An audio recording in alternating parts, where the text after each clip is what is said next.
This is the BiggerPockets Podcast, show 193. You're listening to BiggerPockets Radio, simplifying real estate for investors large and small. If you're here looking to learn about real estate investing without all the hype, you're in the right place.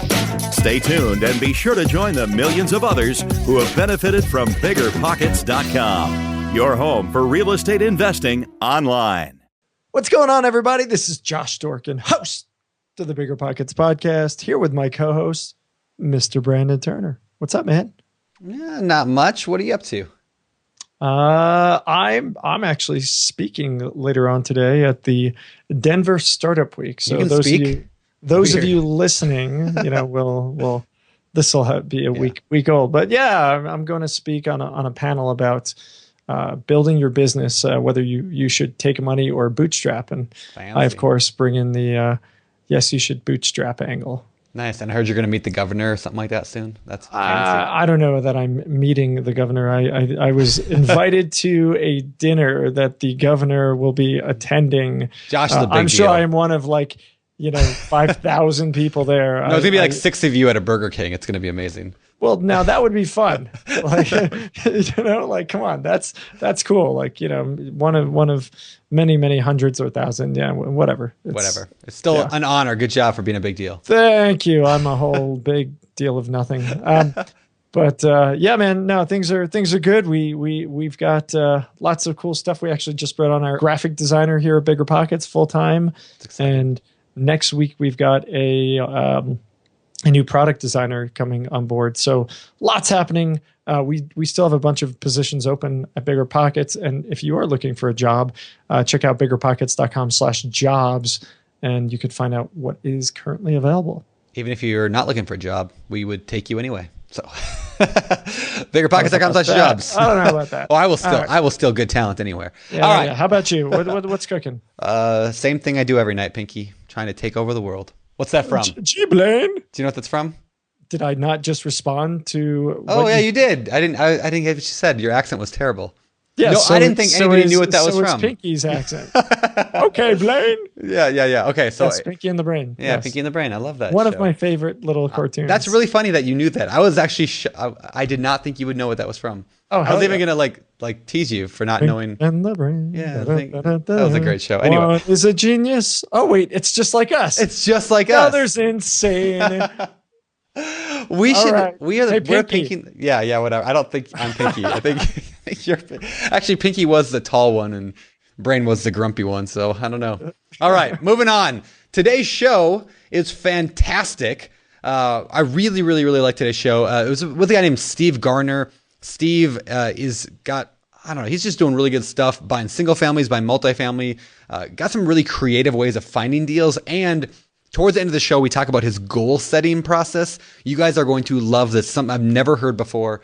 Really kind of actually rocked my own world a little bit and made me kind of rethink how I'm doing things. So check that out. All while working a full-time job, by the way. All while working a full-time job. This guy's pretty legit, so you guys will love that. But speaking of goals, let's get to today's quick tip. All right, today's quick tip is, now of course, depending on when you're listening to this, it could be different, but right now we are three quarters of the way through the year. And so I want to encourage you guys. What year is it? We are in 2016.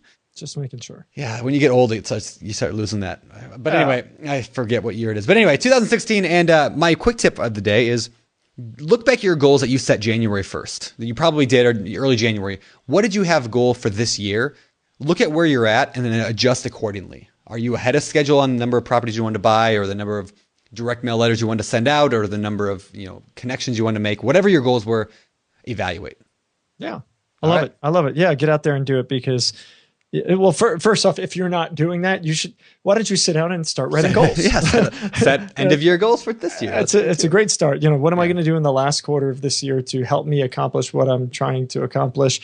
If you're a newbie who's never done any real estate, maybe it's, go look at 100 deals, evaluate 50 deals, walk in the door on 25 deals and make an offer on one.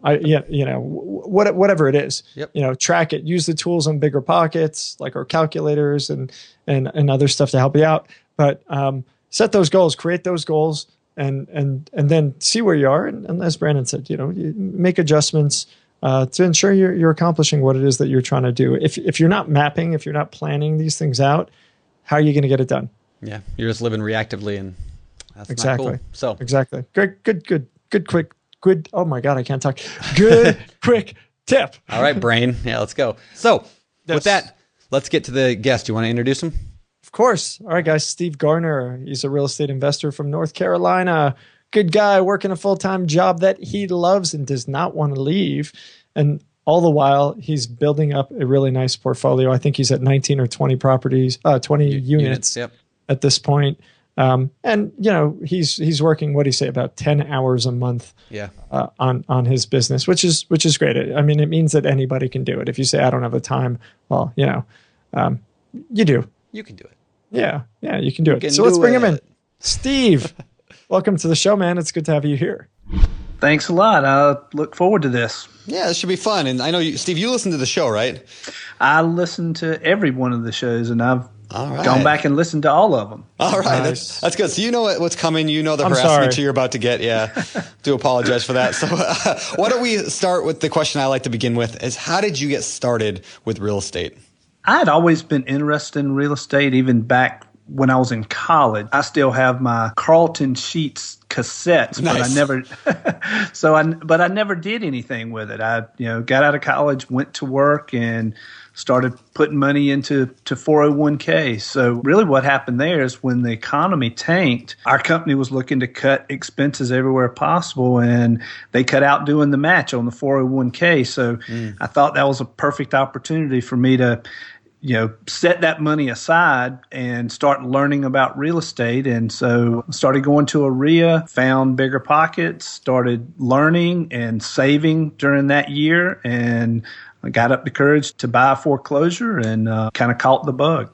Cool. What year was this, Steve? It was 2009 is when 2008 or 9 is when the company quit doing the 401k match. And when I would get paid, I would just have that same amount of money I had been putting aside directed to another account. So it just was piling up. In the meantime, I started reading books, started going to the local RIA, and started listening to BiggerPockets. So my first purchase was in November of 2010 after about a year of homework. Okay. Nice. So I've got a couple of questions.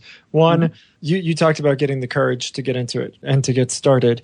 What was that like? What did that require to build that courage up? And why were you able to do it where so many people who say they want to do it never get there? I think it was just, you got to have the education first that kind of helps remove some of the fear in my mind. And then, and then you just have to take action. So that's kind of what I did. I had studied the market, an area that I felt real comfortable with, and kept watching, what homes were selling for, what homes were renting for. So I was real comfortable with the numbers, with that. And so I just, finally I just got up the courage to buy one, and it was a lot easier than I was expecting.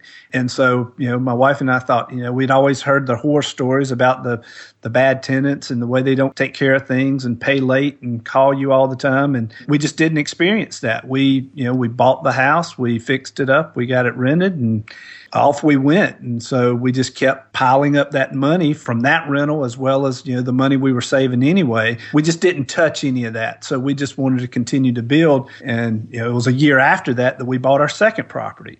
Yeah. Okay. Nice. And really quickly, where are you? Where are you located?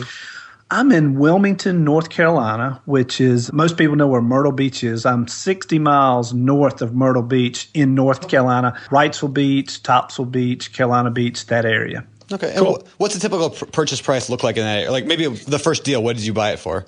That's a good first deal I bought for $125. It was a foreclosure and needed a little bit of work, but not a lot. Okay. And what did you end up getting it rented for at the beginning there? I think I first rented it for $1,100. Okay. Yeah. So roughly like a 1% deal.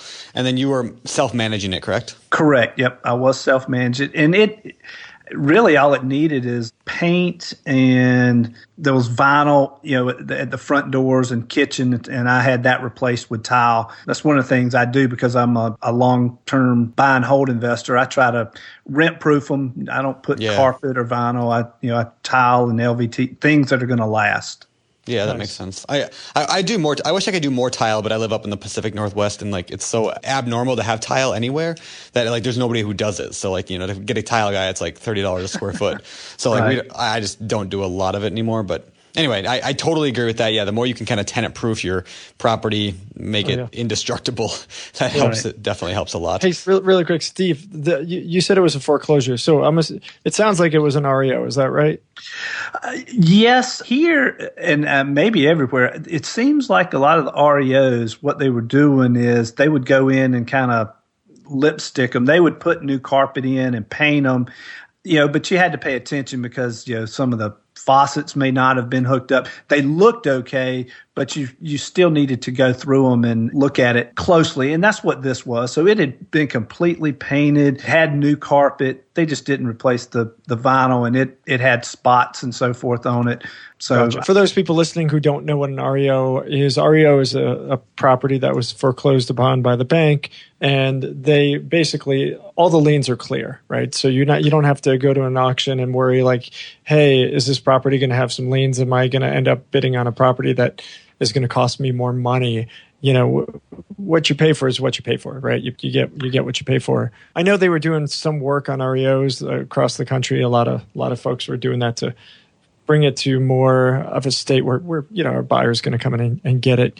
So you picked this foreclosure up. Was that process complicated, or was it pretty basic? No, it was pretty basic. It was listed with an agent. I just riding by, saw the property. I called the agent that was on the sign, and fortunately, I recognized his name because he was part of the RIA group, and so I was a little bit familiar with him. But when I started going to RIA, I really didn't know that much. I was really just sitting back, listening and learning, not real active or involved. It was just learning. And so I knew who the person was on the sign, but really hadn't spent any time talking to him. And, he not only is a, agent, but he invests in property as well and has been real active in RIA for some time. So yeah, but it was easy. It wasn't like a short sale or anything like that. So sure. Right on.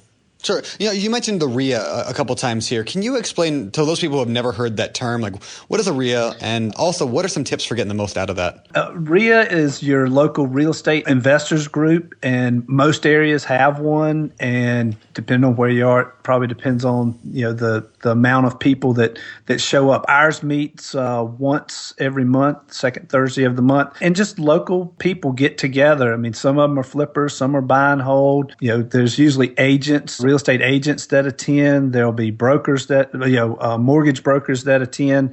And so it's just a place where you get together, and there'll be a topic once a month that you talk about, and you just learn from each other. And you help each other out, finding deals or cooperating on deals or selling deals to each other, that kind of thing. So do you have any good tips for people who are maybe going to show up their first time? What should they bring? What should they do? What should they say and not say? How do they not get taken advantage of from somebody who's, weird? I would say, bring a notebook to take notes. Don't be embarrassed to ask questions. Probably every month, half the people that show up are new people that have never done a deal in real estate. And, unfortunately, I've been there for 6 years. If you look around the room, this past month, half of them still had probably never done a deal. But then you've got the other half that are active and are involved and are buying deals. And a lot of times people that are, doing deals, they don't show up to every meeting, but they're going to show up on a pretty regular basis, and you can get to know them and learn from them. And they're just a wealth of knowledge. Ours, it costs $100 a year to be a member, and just to be able to pick up the phone and find, a contractor or something like that, it more than pays for itself real quick.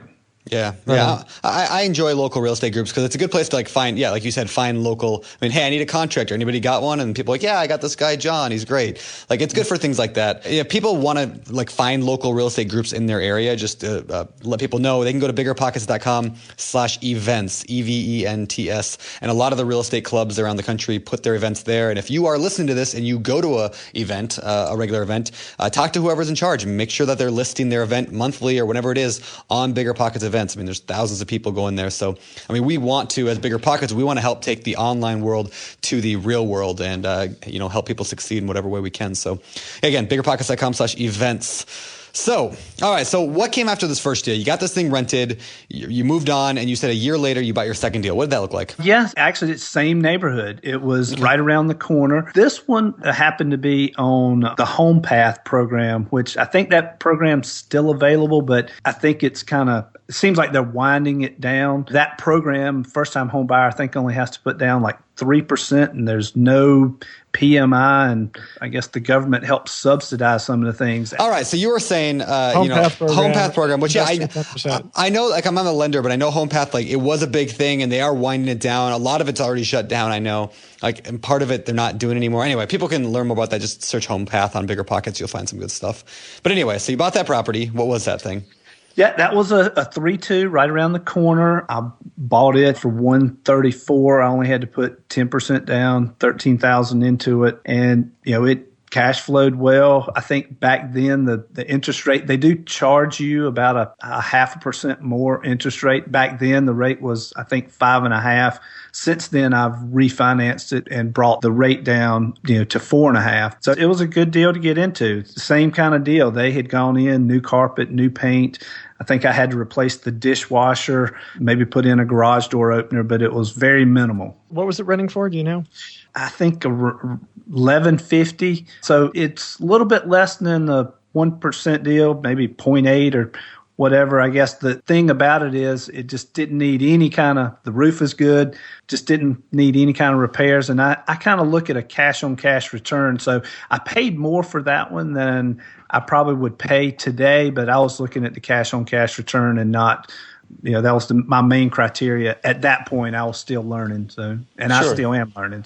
So what have you learned from that? I mean, you said you paid for cash on cash return, but it sounds like you're doing it differently. Your criteria is a little different today. So what is different about your criteria? Today, I'm looking for more equity in the deal up front. I realize, there's even today, it's hard to find deals out there, but I want to have some equity, more equity in the deal now than when I first started. So I think I'm lowering my offers and I'm making sure that I have a larger return at this point, just because of the unknowns. I mean, I've been very fortunate. I've had a couple HVACs go out, and that's, $4,000 to $5,000 to replace that. And so those are some big things that you should pay attention to. But that's probably been the biggest, the biggest thing. So. Hey, Steve. So really quick, how many deals have you done so far?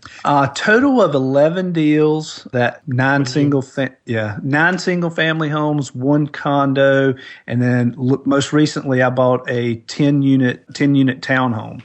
A 10-unit townhome.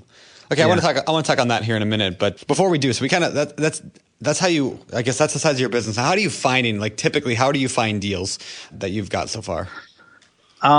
It has been all over the board. It is, driving neighborhoods. It is getting on some of the drips from the different agents. It is a little weird that you give them the same criteria, but certain things show up on different agents. And if they send me a deal, I go to them to make the offer. I've bought one from, I was riding by one of my rentals or riding that neighborhood, and I saw a for rent sign. And so I called the person and said, hey, I've got a house in the neighborhood. Would you ever consider selling it? He goes, actually, me and my partner recently talked about selling that. And so I ended up buying the house from a, for rent sign. That's awesome. That's awesome. You know, it's something I tell people like on the BiggerPockets webinar. There's been a few times where I've done this webinar talking about how to find deals, and I said if you have no money at all, a very easy way to start finding deals, or at least talking to people, is like go on Craigslist or drive your neighborhood, look for rent advertisements. So again, Craigslist, newspaper, or driving for dollars, and just driving around your neighborhood and call the landlords. I mean, at any given time, I would probably guess 20% of landlords would be willing to sell if the price was right. And you also they give you their phone number right there on the sign or in the Craigslist ad or whatever. So I think that's cool that worked for you and you got a deal that way. So on the sign, you starting to come from North Carolina? I pick up the accent of whoever I'm talking to. That's why I get like the angry New Yorker when I'm talking to you. Oh, is that what's happening? Yeah, that's exactly that. Yeah, when I talk, I get a little bit. I'm not. No, it's a great strategy, by the way. I love it. Yeah, I don't think we had heard of anybody who had done that successfully. Yeah. So I love it. All right. Yeah, the condo I got from the RIA group, a guy mentioned he had a deal and nobody spoke up, and it seemed like a good deal. Came home that night, did the research, looked on the tax records, looked to see what things were renting for, and saw that it was a really good deal. So called him the next morning, and I made an offer on that sight unseen. And he said, I'd really like you to see it, but I'll take some earnest money. And I'm glad I did, because within an hour, 3 other people at the RIA meeting had kind of waited to the next day to do their research and called about it. And I had already kind of spoken for it. Oh, that's awesome. That's cool. Yeah. Yeah. Hey, so you had talked about, looking for more equity, and then you had actually mentioned having to do some HVAC work. I think it's really important whenever that comes up to just mention and remind, especially the new people who are trying to calculate a deal, trying to calculate the numbers on a deal, on an opportunity, that you have to take that stuff into consideration up front. Unless you replace it today, and even if you do replace it today, HVAC's going to have a usable life, and they don't make stuff like they did 50 years ago. Something, my last house had the original HVAC from the 50s, and it probably won't need to be replaced for another 20, 30 years. I'm guessing that thing was solid. But today they're not as good. So you have to calculate that, right? Hey, over the lifeline of this property, we may have to replace it once or twice. The roof, things like that. Always account for those things, because they will ding you, won't they? Yes, they will. And, I track not only the money that I'm putting into these properties up front, but I look back and see how much I'm spending on average on, repairs a year to help give me an accurate number to plug in for CapEx. So over the 6 years, I know on each property I've averaged, $100 a month. I've averaged $1,200 a year on CapEx in the 6 years that I've been doing it. I put more money in on the front end. I may average, $7,000 on the front end, getting everything the way I want it. And then after that, usually that number's a lot lower. But you do have to plan on it. I've had a pipe burst that my deductible was $2,500, but it ends up costing you more than that out of pocket. So you just have to plan for those kind of things. Yeah. On the $100 a month, is that on average for properties that you're not putting the extra work up front, or is that on the ones that you are actually? What I did is I've kind of charted out on a spreadsheet, every year what I spend on each property, and then so at the end of that, it gives me an average. But then I calculate that first year. The first year, I always seems like on almost all of them, I'm spending. I guess the last one I bought, I spent $4,000 on some things there. The one before that, the one I bought from the for rent sign, how that came about is he had let that property really get in bad shape, and I don't think he could find a renter, because I put $15,000 into it. He would have had to probably put 8 or 9 really to get it into decent shape to rent it to a good tenant. I think he had it on Section 8, and cabinets needed to be replaced, and he had just let it run down. So for me, it's like if I put that in the estimate going in and know what my return's going to be, I'd prefer to do that, because that's how you get the equity in the deal around here. Is it usually needs some kind of work. So most of them, other than the foreclosures, that's the way I've bought them, is you've had to do some kind of work to them. Gotcha. Makes sense. Fair enough. The CapEx thing, I think, is an important discussion. We've had it a few times on the podcast, but I think we should talk about it again. And Josh just mentioned this a second ago, and I'll just kind of reiterate. I mean, there are certain things like HVAC and others that are such an expense when they come up. And so people will buy property that's like, let's say it cash flows $100 a month. And they're like, oh, great, I'm making $100 a month in cash flow. Woo-hoo, yeah, I'm rich. Yeah, 5 years down the road, they got a $10,000 bill for a new roof. And then 5 more years, they got a $10,000 bill for a new HVAC. And then 10 years later, they got new windows. And 10 years later, they got new plumbing. And so at the end of the day, properties are dead. They never make anything. And I have a couple of those properties. I mean, I've been there. I know what it's like, but it sucks. And so like, if you don't calculate and set aside money every month for those things, and I like usually between 100 and 200, depending on the age of the property and how well I fixed it up to begin with. But I like to set that aside because it can turn what you thought was a good deal into just a money pit, I guess, is the right. Terrible. Well, and I will say this, because I think the homes you're buying, Brandon, are all of mine are, I think all of them, but maybe 1 or 2 were built 95 or later. That's cool. Yeah, all mine are like 1940 and earlier. So yeah. I actually want to ask both of you guys this. So with putting aside that CapEx, are you guys including that as part of your quote reserves, or what are you just making sure you have that cash available? How are you actually accounting for putting that money aside? I guess I'll start with Steve. That's a good question. I make sure I have that money available to me. I'm not, okay. I have all my security deposits set aside in a trust account. So, sure. So if I'm ever audited or whatever, that is set aside and it's not touched. The CapEx, I just want to make sure I have the cash or the credit available to where if something comes up, I can pay for it tomorrow. So, yeah, I'm not going to go out and spend all my reserves because I have to have that cushion. Yeah.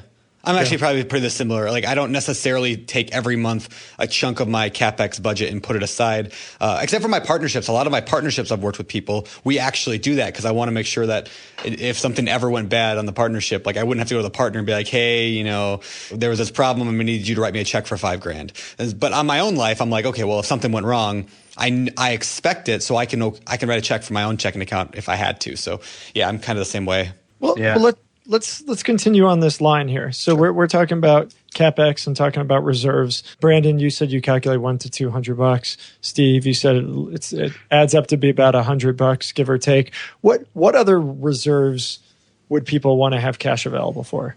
I always just have, and I don't necessarily.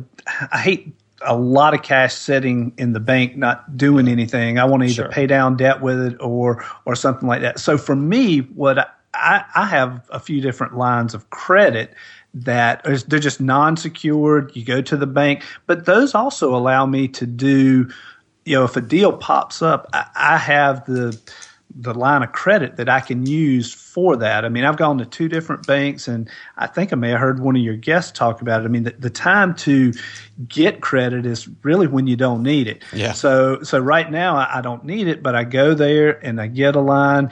And if a deal pops up, I can just write a check for it, and then I pay that off pretty quickly. But every month I'm using my cash flow. I'm setting that aside. I'm not touching kind of my investment income. So it's building up every month until I get the money to find a deal. But those lines of credit allow me to, act if I run across something and I don't have the cash right then and there, or CapEx problem, a leak pops up or a HVAC goes out. I'm just not going to get that down on cash. I'd rather miss a deal than not have the money set aside. So. Sure. Fair enough. I have one more question on this line. Speaking of lines, this line of credit, do people have to go to the bank where their money is? I just got that, by the way. Get a line of credit? Yeah, thank you. Line. Can you go to any bank, any local bank, and get a line of credit, or do you actually have to have cash or money with that bank? You do not. They prefer you. Lots of times they'll say set up a checking account, but you can do that and put $25 in it or whatever. Yeah, I've got one line with Wells Fargo. I do some banking there, but my largest line of credit is with First Citizens, and that's the only account I have there. is just the line of credit. I borrow, and I will say this, I would say use it some. In fact, that's how I've gotten it increased. I ran across a deal. I had the cash to do it, but I used the line of credit. It cost me a couple $100 for a few months, and then I paid it off. But then when the line came up, they renew it. I think it's a 2-year term. At the end of that 2 years, they say, do you want to renew this line of credit? And I always ask for an increase. So, they've increased it a couple of times just because I have used it some. Yeah. Yeah, that's a great tip. Yeah, that is a great tip. Cool. All right. Well, hey, let's shift gears a little bit and talk about the multifamily, because you bought what was it? Did you say 10 unit? Is that what it was? Yeah, it's 10-unit townhomes. Yeah, it's 2 separate buildings that there's 6 units in one building, which I own that whole building. There's 6 units in the building beside it, and I got 4 of those. 2 of them are owned individually. So interesting. So, did somebody before that just separate out 2 units and sell them as condos, basically? Yes, I'll say that whole complex, there's probably 60 or 70 units total, in this little townhome area. And the guy I bought them from, actually, he had bought these 10 out of foreclosure sometimes a few years ago. He had fixed up 5 of the 10 within that time period. And then it was being advertised as a multifamily with an 8 cap. And so I started looking at it and, did some due diligence. And the thing that attracted me to it is I can break them up. And for what I paid for them, if I broke them up, I'd have an instant profit if I just sold them off individually, or I could hold on to them and accept that monthly income. So I think there's several different, for me, there's some value there that was kind of being overlooked. And how did you find that property? I had been we had a commercial real estate guy come in to local RIA and do a presentation. So I'd gotten his information. I had run into a situation where I was, it was harder and harder to find residential deals. So I reached out to him and said, hey, if you run across any multifamilies or even commercial, he actually, I was looking at buying a little strip center that had a Dollar General in it, but didn't like the location. So he was looking out for things for me and ran across this one, and it fit what I did. So. That's cool. Nice. That's cool. Nice. So when he approached you with this, I'm going to know, what did you see in it? What made you excited? And then what did it look like numbers? What did you buy it for? Well, it was, like I said, 8 cap. I think it was listed for $975 or something like that. I ended up paying $885 for it. When we got into the units, some of them needed some repair. I knew, the 5 that he had fixed up, were in good shape, brand new HVACs. He did a good job fixing those up, but then there were 5 other ones. And so when the appraisal came in, it was lower than what he was asking for. So I just went back and said, hey, the appraisal was what it is. And so he kind of accepted that, and the numbers worked. And so that's what we went with. Okay, cool. And what did those units rent for? At the time when I ran the numbers, they were averaging $875. When I'm putting new tenants into them, we're bumping it to $1,000. That's awesome. And for those people who are confused when you say the word, what is an 8? Like what's an 8 cap? Can you explain? And we don't have to get real deep into commercial, valuations, but what do you mean by that? It takes your net operating income. So it's taking your gross rents minus all expenses, divide that number by the value, and it comes up with a percentage of return. And that's excluding any kind of mortgage or payment on the property. Yeah. So it's kind of like saying this is what the return on investment would be if you paid all cash for the property. Does that sound about right? Yep. So it's a good way of comparing between apples and oranges, because all commercial properties and multifamilies are so different. It's an easy way to say, hey, that's an 8-1, that's a 7, that's a 6, that's a 5, that's a 4, right? Right. And that's what attracted me to it. So, I ended up paying, each one of these units are 1,245 square feet. So they're pretty large units, 3-bedroom, 2-bath. And, I bought for an average of $88.5. When I looked at them, individual units are selling for around $120 each. So, I could break them up and make a profit just selling them off individually, or I could accept that monthly cash flow. So I felt like there was some security going into it that way. Yeah, kind of like you build some equity into it and you get the cash flow. It gives you lots of options for figuring out what to do. I love that. Right. Well, and as you increase the rents, like I'm doing, I'm increasing the value of the property. So. Yeah, that's one thing. I mean, that's why we love multifamily properties is because you increase the rent, you lower the expenses. Either way, your net operating income goes up, and the value, is that right? Yeah, it goes up, and so therefore the property value goes up. Yeah, and pretty cool stuff. All right, so how did you finance that property? Did you pay all cash, or did you get a loan? No, got a commercial loan from a local bank. And actually, it was easier than most of the residential properties. I mean, the paperwork is about half as much as what you do on a residential. They look at the deal itself. They look at what the income is. They look at what the expenses is. They make sure that your debt to income on that property is enough to cover until they're comfortable with it. And besides that, that's kind of it. I mean, they're not asking you for all these other, your most recent bank statements or your most recent HOA dues or copies of all these leases and so forth. They just, they look at the numbers, and if the numbers work, they'll lend you the money. If they don't work, then they're probably not going to lend you the money. You have to go somewhere else. So it's really all about the deal. I was surprised. I kept expecting them as we were getting closer and closer to closing. I was expecting them to call me and ask for something else, and they never did. But the residential properties, there's always a list of things you have to get them right before closing. Your most recent check stubs and bank statements and whatever. Drops. So, yeah, exactly. I've been turning down deals lately, like small, like single family houses and duplexes and stuff. Like, even though they were good deals, I just don't want to handle the paperwork that's going to be required to do a deal that's going to give me $100 a month. Like, I feel like I get so irritated with residential financing because they want everything that I've done the last 2 years, every bit of work I've done on properties. And like, it's like a colonoscopy. Like, they really dig into you. And, how's that feel, Brandon? I'm still young. I don't have to do those yet. I don't know. Yeah, they're not fun. Let's just leave it. I've done residential financing, so I think I have an idea. But anyway, no, I think you make a small hand. Yeah. I'm not that old yet either, Brandon. So. Good.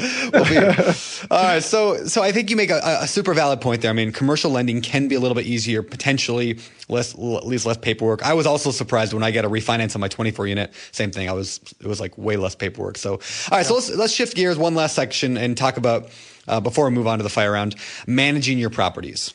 Because it sounds like are you still self-managing everything? I manage all the ones individual. The multi-unit, the townhomes, they were under property management when I bought them. And as I looked at it, 6 of the 10 were going to be, the leases were going to be ending within 3 months of me buying them.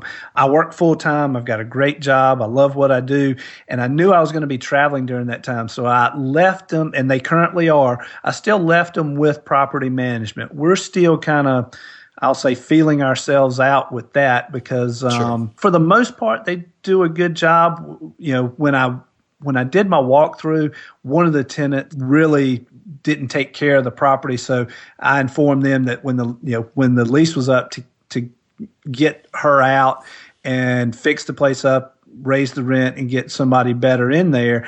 And that process, they knew the tenant would be leaving, but it took them 60 days to turn that property. So, I've had a conversation with them. That is kind of unacceptable to me. I really believe I could have flipped it in 30 days, knowing that she was going to be out. So I was not happy about that. But other than that, everything else has been okay. So I'm kind of seeing, Brandon and Heather got a great book on how to manage rental properties, and I've learned a lot from that. So I kind of have my systems in place, and I feel like I do a pretty good job with that. So my expectations for property management are probably higher than most. No, thanks, Steve. As they should be. Hey, yeah. Steve, so talk about that. How does somebody know whether or not they found a good property manager? I know this is your first experience, but what should they have done? What did you expect of them? I guess. Well, I guess I think about how I would have, I think about how I would have managed it. I knew the tenant would be leaving. I would have arranged, I would have made sure I had the painter on the schedule, the flooring company, because all the flooring needed to be replaced. I would have had appliances picked out or, whatever. And I just think, once they're out, I know they're out at the end of the month, I would have had the trades go in right behind it. I understand. And there were a few unexpected things when the tile guy was in there doing the tile. He said, hey, you need a plumber because, the valves are leaking or whatever. But usually you can get a plumber, pretty quickly in there to go through that one unit. And so I just feel like in today's market, because it is a landlord's market as far as that goes, you can rent properties very quickly here. And all you had to do is get it fixed up. And that's where I feel like they drag their feet is, some of these contractors are busy, but knowing the tenant was leaving, I would have expected them to have that lined up. Yeah, sure. I've found that like no property manager I've dealt with is ever proactive. I feel like they're all reactive. It's like, oh, now the tenant's out. Now we better start working on this. And like, I don't know how you would train somebody to be proactive. Yeah, and I don't know. On that. Yeah. So that's So that's I'm really in the feeling out stages. I mean, I really don't spend a lot of time on the properties that I have. The most time I spend is when a tenant leaves and doing that turnover. And really, I've got one that's leaving at the end of this month, and I advertised it last week. I got a deposit to hold. The thing I learned from Brandon, got that yesterday, so I've got it rented. Nice. And the old tenant is still in there to the end of this month, but I've got a new tenant lined up to go in right behind them. And so I would think that that's what they do all the time, that they would be as good at it as I am. Yeah. How many hours a week do you spend on your business? You said you don't spend too much time. It just it's so inconsistent. I don't know. It's probably only maybe 10 hours a month, but most of that is just tenant texts and, says that, I don't know, the toilet isn't working correctly. And so I text my repair guy saying, hey, contact this tenant. I've been very fortunate to find good contractors that contact the tenant immediately is probably the number one thing, to let them know, hey, somebody is on it. And so I just ask them to contact them immediately and schedule a time to go fix it. So that's kind of it. It's probably more paying bills. And I've heard Brandon say it, dealing with, insurance errors or things like that. I mean, all the paper that comes, you can set mortgage payments and insurance payments and all those different things to do auto pay on bill pay. It's just matching all those things up probably takes more time than anything else. Right on. And lastly, what you said you love what you do for a living. You work full time. What do you actually do? I work for a flooring distributor. We sell to like the local flooring stores, mostly hardwood, but then also laminate and LVT. Wood products or products that look like wood flooring. So you're telling me that you work at a flooring company, love your job, and on top of that, you're running a rental business with 19 units. That's pretty good. Yeah, like I said, it's from the beginning. It's been easier than I expected. I mean, for all these years, I kicked myself for not doing something when I was a lot younger. So I'd be in a lot different position than I am now. So what you said there, I think was so true for me and so true for most people I know who ultimately jump into becoming a landlord. It is generally easier than people think. Like, I think there's like this, in our culture, there's this fear of being a landlord in the middle of the night, phone calls and the tenants and the toilets and all this stuff. But like, those are the stories that we tell at a party because they're funny. They're not the day-to-day, drama that we deal with. Like, being a landlord isn't actually that difficult, I feel, especially when you have systems set up, when you just run your business the right way. I don't think it's too difficult. I think screening your tenants and having a standard that you're going to go by, it helps you avoid so much down the road. That's so true. So, I mean, you do get a lot of people that aren't qualified or that they won't get approved through a process. So, they do seek out, I'll say, individual owners that are renting properties that don't run it like a business. And so you just have to, I put in my, FICO score of 600 is a minimum. So, I put that in the ad. And I think that probably detours some people from even responding, but still, I still get, a good percentage that say, well, my credit score is not that good, but would you consider me anyway? And, just unfortunately, you got to say no. And there's so many good tenants out there that you want to make sure you find that good tenant and check the references. Call their previous landlords. Yeah. I always call their employers, make sure they're going to have a job in a year or two or whatever. And so, do the homework. And that's what I said. The turnover is where I spend more time. Fortunately, you don't get the turnover if you take care of problems. Most of my tenants have only left really to go buy their own home. So yeah, that's awesome. That's awesome. Yeah, so many good tips right in there. We could probably do a whole show just on how you manage your properties, but you're doing an awesome job at it. Yeah. And if people want to know more about managing properties, you mentioned it earlier, Steve, so I'll plug it here. You can get the book on managing rental properties at biggerpockets.com/rental book or /bookstore, or get it on Amazon. And my wife and I wrote that together. So anyway, that's what. Look at you! And I know. Shameless plugging. I know. Well, I gotta, congratulate my wife. She wrote most of that book, and she is good job, a rock Heather. star. Good job, Heather. Nicely done. Yeah, she runs a tight ship here. So cool. Nice. Shall we? Shall we? We shall. Let's move on to the world famous fire round. It's time for the fire round.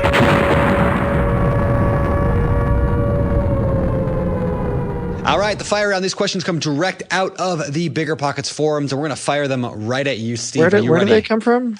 The BiggerPockets forums, which you can get at biggerpockets.com/forums. Oh, that's awesome. Yeah, it's really a cool place, Josh. You should check it out sometime. That's pretty cool. Yeah, it's really neat. Like, this guy invented it like a dozen years ago, and it's helped a lot of people. Yeah. Nice. Yeah. Awesome. Yeah, check it out, guys. There's like thousands of posts a day added there, people linking up.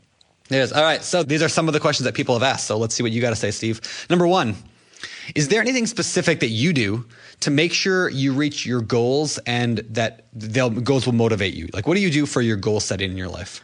This is a big one for me, and I've always been a goal setter. Me and my wife, we not only set individual goals, but we kind of meet together at least usually around the first of the year. And I'll share my goals with her, and she'll share hers with me. And so we try to help each other meet those, because sometimes they, to a certain degree, can contradict. I mean, I may want to buy property, and one of her goals may be to pay down debt. And so it's a perfect time to talk about that. And then I think you have to keep them in front of you. I mean, I post mine. I've got them taped to the back of my phone. I've got them taped to my dashboard. I've got them taped on the front of my computer. So my goals are always in front of me. So it helps motivate me to, I'm going to say, almost create some self-accountability to move towards those goals. So I would say keep them in front of you, set them, and evaluate them and track them. I love that. Yeah. That was great. The phone thing, that's kind of a cool idea. Put it on the back of your phone, tape it to that. That's cool. I also love that you mentioned the spouse thing, because, I mean, so many of us, a lot of real estate investors are very A-type personality. We just jump in, we do things, we got goals, and we kind of forget that our spouse may have completely opposite goals. I mean, I think you might be the first out of 180 guests to bring up the fact that your goals may be completely contradictory to your spouse's, and you got to work that out. Otherwise, you just steamroll right over them. And I know. Now it makes me really think I got to go talk to Heather. Make sure we're on the same page here. You guys need counseling. No, but my wife and I do the same thing. And I think you did it too, Josh, right? Go out, beginning of the year, go out with your spouse, work through your goals, figure out what do you want for the coming year. Yeah, and then we have a notebook. We keep a notebook, and it fluctuates where it is, but it's usually a very visible place. And we keep flipping, every couple of days we're looking at it and making sure we're making progress on some of those things. So, pen and paper seems to work for us. Yeah, cool. Do you have any advice on raising your kids to be financially savvy? One of the things I heard as far as like raising your kids, and I did it with my daughter. My daughter's 27 now, so she's grown and living in New York. But I guess this is just a short story, and I think it was maybe John Maxwell that told it. But he said when he was growing up, went over to a buddy's house. He's 10 years old, and his buddy is wants to go out and play. His dad says, "Hey, you need to take out the trash, clean your room, or whatever to get your allowance." And so John realized, hey, my parents don't pay me an allowance to take out the trash or make up my room, that kind of thing. So he went home and asked his dad, said, hey, Johnny gets paid to take out the trash. Why don't you pay, me and my brother to take out the trash? He said, well, if I wanted you to grow up to be a trash man, I'd pay you to take out the trash. And so what he did is he paid his kids to read books. So like my daughter, when growing up, I would pay her to read, Richest Man in Babylon, Rich Dad, Poor Dad, How to Win Friends, Influence People. So when she wanted money to go to the movies or to buy something, that kind of thing, I would just give her a book. And so even now at 27, she'll buy books like that and give to her friends because they may not know how to manage money or know how to do different things. But I just it served me well in learning that early on to hand her books and allow her to fill her mind with things that would help her later on in life. That's awesome. I love that. Yeah, I love that. great. I'm going to totally steal that idea. I might steal it too. All right, next question in the fire round. What have you learned is the best way to collect rent from your tenants? Because my work causes me to travel quite often. In the beginning, I'd have them mail me rent or that kind of thing. But I'd be gone for a week and I'd get home and then I'd have to try to get them to the bank. Now I set up a rental account at usually at a bank close to the neighborhood, and I have the tenants. They not only deposit the rents, but every rent is set differently. So I don't have two rents that are $1,100. I may have one that's $1,103. I may have one that's $1,098. Yeah. So when I get alerts, text alerts. So when the deposit is made, I get an immediate alert saying this amount was paid. And then I can go in on my phone or when I get home or whatever, and then I move that money. The bank has told me that there's no way that a tenant could withdraw that money. But when 20 different people have an account number, I don't feel comfortable with that. So I leave $25 in that account. When I get the text, I go in and move it to an account they don't know. So that's clever. I like the different rental amounts. That's kind of cool. Well, I don't know how scalable it is when you have hundreds and hundreds of units. 700 units. That was $1,147. Oh, okay, that was Bill in 4D. Yeah. When you get that many, but for me, I just it happened by mistake. I had two the same amount, and I didn't know which tenant was depositing the rent, so I had to come up with a way to figure it out. So. No, I think it's clever. I think that's cool. So neat. All right, number 3. What have you found are the biggest differences in investing in residential properties, like single family? I think they meant to multifamily. Well, with the multifamily being under property management, I haven't been as involved with those tenants. I guess from my perspective, the biggest difference was the financing. And I was surprised because the amount of money that you're borrowing on the commercial side, I would have thought that would have been a lot more involved, and it wasn't. I mean, it was actually a lot easier. And even when you go to the closing table, it was probably less than half the paperwork that you're signing for that commercial deal versus the residential. Okay. Yeah. Cool. Right on. Why don't we go to last question? Do you feel you learn something new with every deal? And if so, what have you recently learned? I like that question. That's a good question. That's a good one. I'm glad I didn't come up with it. Thank you, BP Forums. Yes. All right. Yeah. What have you learned recently? I mean, I guess the most recent deal that I did was the multifamily. So, and this goes back, it's funny to hear this, but I went back and listened to your podcast number 4 from Frank, was it Gianelli? Frank Gallinelli. Gallinelli. Yep.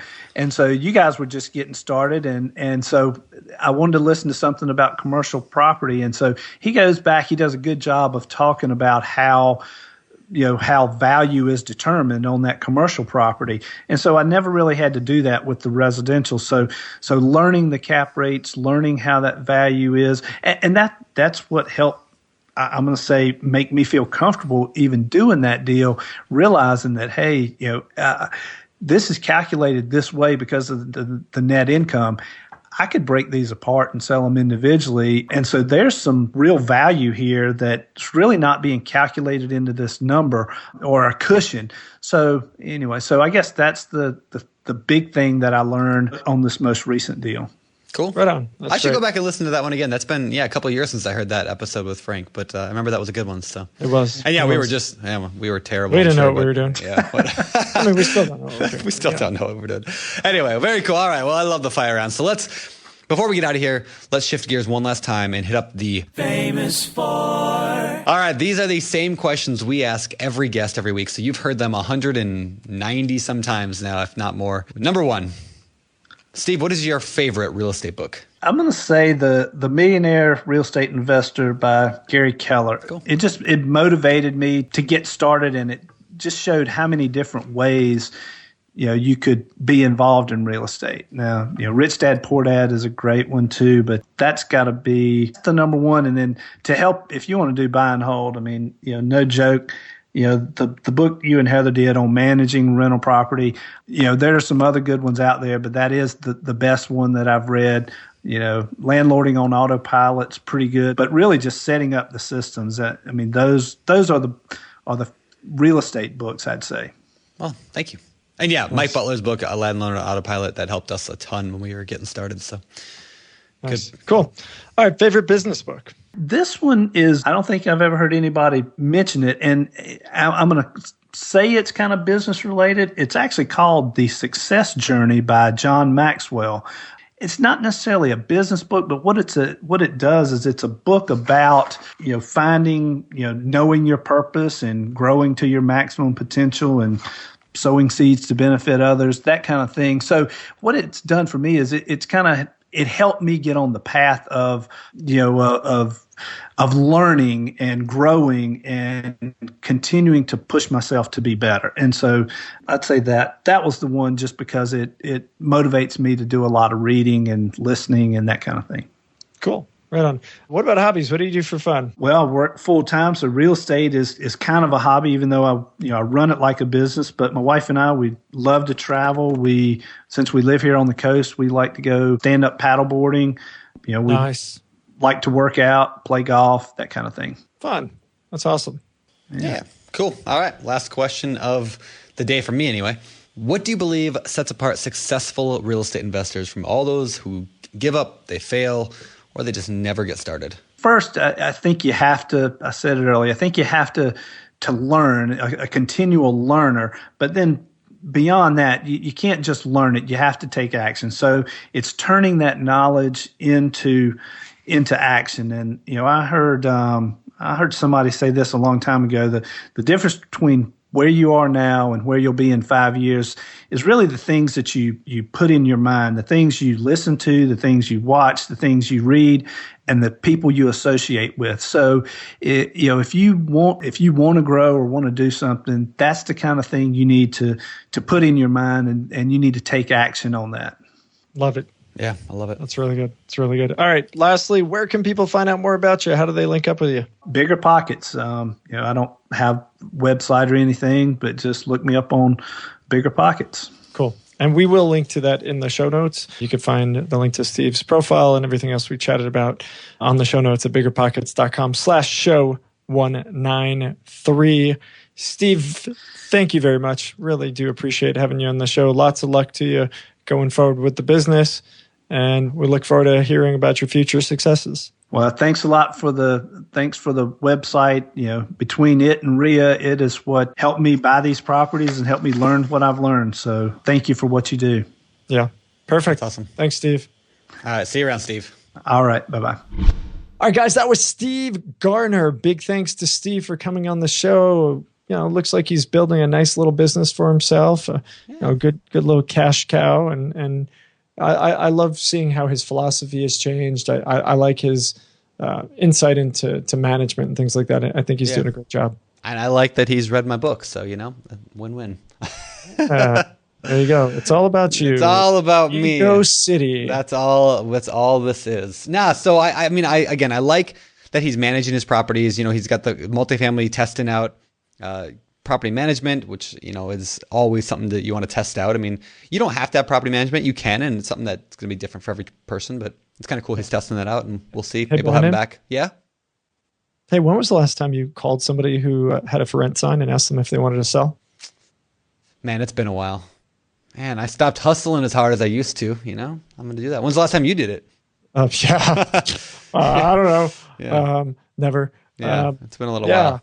No, it's a great idea. I love it. And yeah, man, Steve's doing good things. Cool. Well, listen, next week, I think we've got a little different show. I think we're going to have a bit of a guest host for the first time in 193 shows. I will not be here on the BiggerPockets podcast. No. I don't remember what show he was on, but our co-host, my co-host, will be Dave Meyer. Yeah. Works here at BiggerPockets, and he was one of our guests. But it'll be fun. It's gonna be a lot of fun. Actually having a adult conversation. Allowing our listeners to speak to a mature. Listen to mature hosts. I'm going to be hanging out with like 900 financial bloggers out there at the FinCon conference. So awesome. That's where I'll be. You be awesome. Hanging out here on the podcast in terrible, cold, gross Denver, Colorado. Oh yeah. Is it cold and gross? I don't know. No, it's amazing. What are you talking about? Yeah, it's Denver. It's always cool. Nice. Guys, This is show, what is it, 193 of the BiggerPockets podcast. Definitely make sure to check out the show notes at biggerpockets.com/show193. If you haven't left us a rating review, please do that today on iTunes, Stitcher, SoundCloud, wherever else you are listening. And otherwise, jump on BiggerPockets. Get in there, get involved, get active in the community. I say it every show because it makes a difference. Like when people go and do that, they're like, oh my God, why didn't I do this sooner? Yeah. It's amazing. I agree. Get out there and make it happen. With that, I'm Josh Dorkin, signing off. You're listening to BiggerPockets Radio, simplifying real estate for investors large and small. If you're here looking to learn about real estate investing without all the hype, you're in the right place. Be sure to join the millions of others who have benefited from BiggerPockets.com, your home for real estate investing online.